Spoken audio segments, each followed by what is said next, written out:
Praise the lord. దేవునికి వందనాలు. దేవుని వాక్యాన్ని కొద్ది నిమిషంలో ధ్యానిద్దాము. కీర్తనలు 9:3. నీవు నా పక్షంలో వాచ్యమాడి నాకు న్యాయం తీర్చుచున్నావు. నీవు సింహాసనుడివై న్యాయంను బట్టి తీర్పు తీర్చున్నావు.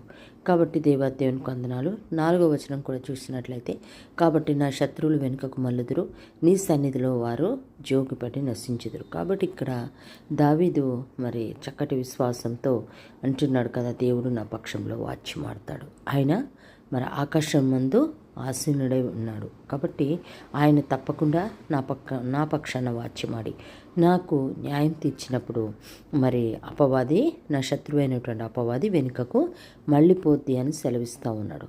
అయితే కరెక్టే, మన జీవితాల్లో కూడా దేవుడు మరి దావీదుకు ఉన్నటువంటి విశ్వాసంతో ఆయన సన్నిధికి వెళ్ళి మనం ప్రార్థించుకున్నప్పుడు మరి నిజమేనండి, మన జీవితంలో కూడా మనకు ఏర్పడిన సాతాను యొక్క శోధనలన్నింటిలో నుంచి దేవుడు మన పక్షంలో వాదించి మరి ప్రభు మనందరినీ అలాంటి బంధకాల నుంచి విడుదలిస్తాడు. కాబట్టి మనం కూడా ఆయన మరి నమ్మకంతో విశ్వాసంతో ముందు కొనసాగినప్పుడు దేవుని యొక్క మహిమను చూడగలం.